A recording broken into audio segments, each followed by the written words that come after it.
Dengue ಪ್ರಕರಣ ದಿನೇ ದಿನೇ ಹೆಚ್ಚಾಗ್ತಾ ಇದೆ. ಡೆಂಗಿ ಹೆಚ್ಚಳ ಹಿನ್ನೆಲೆಯಲ್ಲಿ ಇವತ್ತು ಒಂದು ಹೈ ವೋಲ್ಟೇಜ್ ಮೀಟಿಂಗ್ ಅನ್ನು ಏರ್ಪಡಿಸಲಾಗಿದೆ.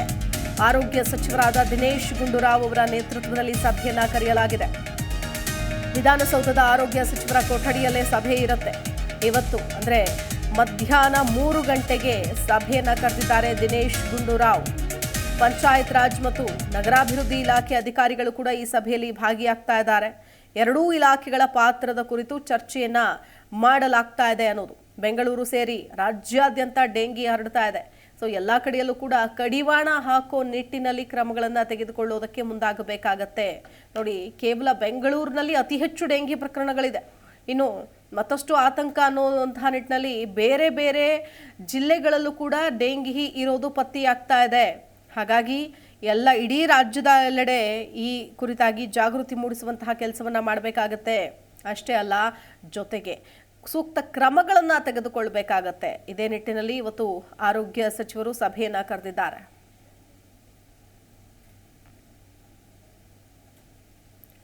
ಈ ಕುರಿತು ಮತ್ತಷ್ಟು ಡೀಟೇಲ್ಸ್ ಕೊಡ್ತಾರೆ ನಮ್ಮ ಪ್ರತಿನಿಧಿ ಮಂಜುನಾಥ್. ದೂರವಾಣಿ ಸಂಪರ್ಕದಲ್ಲಿ ಜಾಯ್ನ್ ಆಗ್ತಾ ಇದ್ದಾರೆ. ಮಂಜುನಾಥ್, ಒಂದು ಕಡೆ ಬಿಬಿಎಂಪಿ ಪ್ಲಾನ್ ಮಾಡ್ತಾ ಇದೆ ಡೆಂಗಿ ಪ್ರಕರಣಗಳನ್ನ ಕಡಿಮೆ ಮಾಡಬೇಕು, ಜೊತೆಗೆ ಹೆಚ್ಚು ಟೆಸ್ಟಿಂಗ್ ಗಳನ್ನ ಮಾಡೋದಕ್ಕೂ ಕೂಡ ಮುಂದಾಗ್ತಾ ಇದ್ದಾರೆ. ಜೊತೆಗೆ 28 ಲಕ್ಷ ಮನೆಗಳಿಗೆ ವಿಸಿಟ್ ಮಾಡೋದು ಅಂದ್ರೆ ಸುಮ್ಮನೆನಾ? ಎಷ್ಟರ ಮಟ್ಟಿಗೆ ಟ್ರಾನ್ಸ್ಪರೆಂಟ್ ಆಗಿ ಆಗತ್ತೆ ಇದು? ಅದ್ರ ಜೊತೆಗೆ ಇವತ್ತಿನ ಮೀಟಿಂಗ್ ನ ಹೈಲೈಟ್ ಅನ್ನು ಕೂಡ ನೋಡೋದಾದ್ರೆ ಶಿಲ್ಪ, ಬೆಂಗಳೂರಿನಲ್ಲಿ ಸೇರಿದಂತೆ ರಾಜ್ಯಾದ್ಯಂತ ಈ ಡೆಂಗ್ಯೂ ಪ್ರಕರಣಗಳ ಸಂಖ್ಯೆ ದಿನೇ ದಿನೇ ಏರಿಕೆ ಆಗ್ತಾ ಇದೆ. ನಾಯಿ ಕೊಡೆಗಳಂತೆ ಎಲ್ಲೆಂದರಲ್ಲಿ ಈ ಪ್ರಕರಣಗಳ ಸಂಖ್ಯೆ ದಿನೇ ದಿನೇ ಏರಿಕೆ ಆಗ್ತಾ ಇರುವಂತದ್ದು. ಜೊತೆಗೆ ಸಾವು ನೋವುಗಳಲ್ಲೂ ಕೂಡ ದಿನ ಅಥವಾ ವಾರದಲ್ಲಿ 2-3 ಸಾವಿನ ಪ್ರಕರಣಗಳು ಕೂಡ ಹೆಚ್ಚಾಗ್ತಾ ಇದೆ.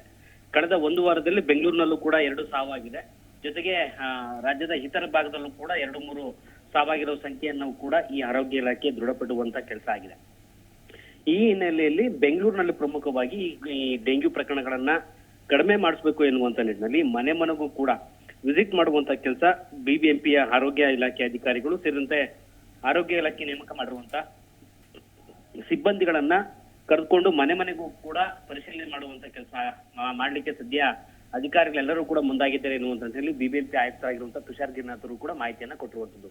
ಒಟ್ಟು 28 ಲಕ್ಷ ಮನೆಗಳಿಗೆ ಪ್ರತಿಯೊಂದು ಮನೆಗಳಲ್ಲೂ ಕೂಡ ವಿಸಿಟ್ ಮಾಡಿ ಈ ಡೆಂಗ್ಯೂ ಪ್ರಕರಣಗಳ ಒಂದು ವರದಿಯನ್ನ ಅಥವಾ ಆರೋಗ್ಯ ತಪಾಸಣೆ ಮಾಡುವಂತ ಕೆಲಸ ಮಾಡಬೇಕು ಎನ್ನುವಂತ ನಿಟ್ಟಿನಲ್ಲಿ ದೃಢ ನಿರ್ಧಾರವನ್ನ ಕೈಗೊಂಡಿರುವಂತದ್ದು. ಇದ್ರ ಜೊತೆಗೆ ಇವತ್ತು ಬೆಂಗಳೂರಿನ ವಿಧಾನಸೌಧದಲ್ಲಿ ಆರೋಗ್ಯ ಸಚಿವರ ಆಗಿರುವಂತಹ ದಿನೇಶ್ ಗುಂಡೂರಾವ್ ಅವರ ಕೊಠಡಿಯಲ್ಲಿ 3 ಗಂಟೆಗೆ ಪಂಚಾಯತ್ ರಾಜ್ ಇಲಾಖೆ ಸೇರಿದಂತೆ ಇನ್ನೊಂದು ಇಲಾಖೆಯನ್ನ ಒಟ್ಟುಗೂಡಿಸಿ ಸಭೆಯನ್ನ ಮಾಡುವಂತ ಕೆಲಸಕ್ಕೆ ದಿನೇಶ್ ಗುಂಡೂರಾವ್ ಅವರು ಕೂಡ ಮುಂದಾಗಿರುವಂತದ್ದು. ಈ ಎರಡೂ ಇಲಾಖೆಗಳ ಅಂದ್ರೆ ಆ ಒಂದು ಕಾರ್ಯವೈಖರಿ ಹೇಗಿರುತ್ತೆ, ಅದು ಕಾರ್ಯ ವೈಖರಿ ಏನು ಪ್ರಮುಖ ಆದ್ಯತೆ ಇರಬೇಕಾಗತ್ತೆ ಎನ್ನುವಂತ ನಿಟ್ಟಿನಲ್ಲೂ ಕೂಡ ಸಭೆಯ ಒಂದು ಪ್ರಮುಖವಾದಂತಹ ಅಂಶಗಳನ್ನ ಇಟ್ಟುಕೊಂಡು ಎರಡೂ ಇಲಾಖೆ ಅಧಿಕಾರಿಗಳನ್ನ ಕೂರ್ಸಿ ಇವತ್ತು ಸಭೆ ಮಾಡ್ಲಿಕ್ಕೆ 3 ಗಂಟೆ ಒಂದು ಸಮಯವನ್ನು ಕೂಡ ನಿಗದಿ ಮಾಡಿರುವಂತದ್ದು.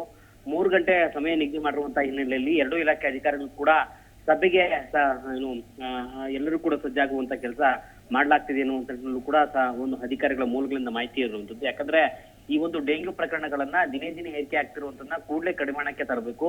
ಇಲ್ಲದೇ ಇದ್ದ ಪಕ್ಷದಲ್ಲಿ ಅದರಲ್ಲೂ ಪ್ರಮುಖವಾಗಿ ಬೆಂಗಳೂರಿನ ಒಂದಷ್ಟು ವಲಯಗಳಲ್ಲಿ ಅದರಲ್ಲೂ ಮಹದೇವಪುರ ವಲಯದಲ್ಲಿ ದಿನೇ ದಿನೇ ಏರಿಕೆಯ ಸಂಖ್ಯೆ ದಿನೇ ದಿನೇ ಏರಿಕೆ ಆಗ್ತಾ ಇರುವಂತದ್ದು.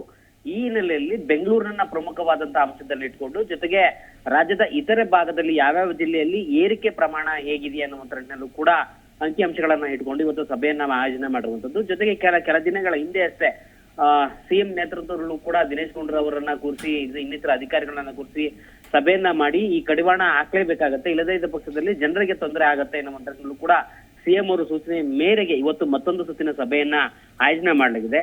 ಸಭೆ ಮುಗಿದ ಬಳಿಕ ಏನೆಲ್ಲ ತೀರ್ಮಾನಗಳನ್ನ ಕೈಗೊಳ್ತಾರೆ, ಜೊತೆಗೆ ಎರಡೂ ಇಲಾಖೆಯ ಅಧಿಕಾರಿಗಳು ಏನೆಲ್ಲ ಒಂದು ಗೈಡ್ಲೈನ್ಸ್ ಅನ್ನ ಸರ್ಕಾರಕ್ಕೂ ಕೂಡ ಕೊಟ್ಟಿರ್ತಾರೆ, ಜೊತೆಗೆ ಅವರ ಅಭಿಪ್ರಾಯಗಳನ್ನ ತಿಳ್ಕೊಂಡು ದಿನೇಶ್ ಗುಂಡೂರಾವ್ ಅವರು ಯಾವ ನಿರ್ಧಾರವನ್ನು ತೆಗೆದುಕೊಳ್ತಾರೆ ಎನ್ನುವಂತ ಸದ್ಯ 4 ಗಂಟೆಯ ಬಳಿಕ ಇನ್ನಷ್ಟೇ ಮಾಹಿತಿ ಗೊತ್ತಾಗುತ್ತೆ.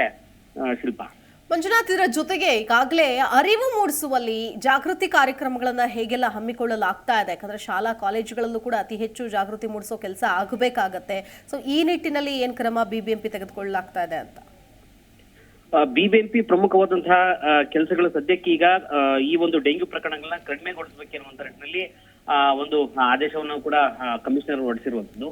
ಹೀಗಾಗಿ ಮನೆ ಮನೆಗೂ ವಿಸಿಟ್ ಮಾಡ್ತಿರುವಂತ ಆರೋಗ್ಯ ಅಧಿಕಾರಿಗಳು ಸೇರಿದಂತೆ ನೇಮಕ ಮಾಡಿರುವಂತಹ ಸಿಬ್ಬಂದಿಗಳೆಲ್ಲರೂ ಕೂಡ ಮನೆ ಮನೆಗೆ ಪ್ರವೇಶ ಮಾಡಿ ಅಲ್ಲಿ ಸುತ್ತಮುತ್ತ ಇರುವಂತಹ ಒಂದು ಜಾಗವನ್ನ ಪರಿಶೀಲನೆ ಮಾಡ್ತಾರೆ. ಜಾಗದ ಆ ಒಂದು ಭಾಗದಲ್ಲಿ ಏನಾದ್ರೂ ನೀರು ನಿಲ್ಲುವಂತಹ ಜಾಗ ಇದ್ರೆ ಅಥವಾ ಹಳೇ ಟೈರ್ಗಳಿದ್ರೆ ಆ ಟೈರ್ ನಲ್ಲಿ ನೀರೇನಾದ್ರೂ ಇದ್ರೆ ಲಾರ್ವಾ ಉತ್ಪತ್ತಿಗಳಾಗ್ತವೆ, ಸೊಳ್ಳೆಗಳು ಉತ್ಪತ್ತಿ ಆಗ್ತವೆ. ಇದೇ ಕಾರಣಕ್ಕಾಗಿ ಮನೆಗೂ ಕೂಡ ಆ ಸೊಳ್ಳೆಗಳನ್ನ ನಿಯಂತ್ರಣ ಮಾಡುವಂತ ಕೆಲಸ ಆಗ್ತಾ ಇರುವಂತದ್ದು. ಜೊತೆಗೆ ಫಾಗಿಂಗ್, ಈ ಸಿಬ್ಬಂದಿ BBMP ಸಿಬ್ಬಂದಿಗಳಿರ್ತಾರೋ ಆ ಫಾಗಿಂಗ್ ಕೆಲಸವನ್ನು ಕೂಡ ಮಾಡ್ತಾ ಇದ್ದಾರೆ. ಎಲ್ಲಿ ಚರಂಡಿಗಳು ಇದಾವೋ, ತುಂಬಾ ಡೇಂಜರಸ್ ಅಂದ್ರೆ ತುಂಬಾ ನಿಂತು ಸಾಕಷ್ಟು ಹಳೆಯ ರೀತಿಯಂತ ಒಂದು ವಾತಾವರಣ ಸೃಷ್ಟಿ ಮಾಡಿರ್ತಾವ ಆ ಕಾಲುವೆ ಮತ್ತೆ ಚರಂಡಿ ನೀರುಗಳೆಲ್ಲವೂ ಕೂಡ ಅದೇ ಒಂದು ಭಾಗದಲ್ಲಿ ಲಾರ್ವಾ ಉತ್ಪತ್ತಿ ಚಾನ್ಸಸ್ ತುಂಬಾ ಇರುತ್ತೆ. ಜೊತೆಗೆ ಸೊಳ್ಳೆಗಳ ಉತ್ಪತ್ತಿ ಚಾನ್ಸಸ್ ಇರುತ್ತೆ. ಅವೆಲ್ಲವನ್ನೂ ಕೂಡ ಪರಿಶೀಲನೆ ಮಾಡಿ ಫಾಗಿಂಗ್ ಕೆಲಸವನ್ನು ಸದ್ಯಕ್ಕಂತೂ ಮಾಡ್ಲಾಗ್ತಾ ಇದೆ. ಎಲ್ಲಾ 8 ವಲಯದಲ್ಲೂ ಕೂಡ ಈ ರೀತಿಯಂತ ಒಂದು ಕೆಲಸವನ್ನ ಈಗಾಗಲೇ BBMP ಕೈಗೆತ್ಕೊಂಡಿದೆ. ವಿಶೇಷವಾಗಿ ಮನೆಗೂ ಕೂಡ ವಿಸಿಟ್ ಮಾಡುವಂತ ಕೆಲಸ ಈಗ ತುಷಾರ್ ಗಿರಿನಾಥ್ ಅವರು ಕೂಡ ಒಂದು ಮಾಹಿತಿ ಕೊಟ್ಟಿರುವಂತದ್ದು. ಜೊತೆಗೆ ಶುಕ್ರವಾರ ಫ್ರೈಡೇ ವಿಸಿಟ್ ಎನ್ನುವಂತ ನಿಟ್ಟಿನಲ್ಲೂ ಕೂಡ ಒಂದು ಕ್ರಮಕ್ಕೆ ಮುಂದಾಗಿರುವಂತಹ BBMP ಪ್ರತಿ ಶುಕ್ರವಾರವೂ ಕೂಡ ವಿಶೇಷವಾದಂತಹ ಆರೋಗ್ಯ ತಪಾಸಣೆ ಮಾಡುವಂತ ಕೆಲಸಕ್ಕೂ ಕೂಡ ಪಾಲಿಕೆ ಮುಂದಾಗಿದ್ದು, ಈ ಒಂದು ಡೆಂಗ್ಯೂ ಪ್ರಕರಣಗಳನ್ನ ಕೂಡಲೇ ಕಡಿವಾಣಕ್ಕೆ ತರಲೇಬೇಕಾದಂತ ಒಂದು ಅಗತ್ಯ ಇದೆ ಎನ್ನುವಂತ ಕೂಡ BBMP ಪಣ ತೊಟ್ಟಿದೆ. ಶಿಲ್ಪ. ಓಕೆ, ಧನ್ಯವಾದ ಮಂಜುನಾಥ್ ಡೀಟೇಲ್ಸ್ಗಾಗಿ.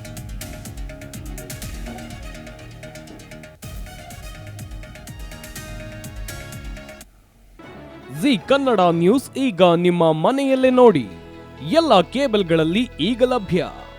ಸನ್ Direct 292, Jio TV 1334, U Digital 162, City Cable 51, GTPL 17, Abhishek cables 821, Rock Line telecommunication 51, Shri Basaveshwara number 60, Vinayaka digital number 53, In Digital number 896ರಲ್ಲಿ.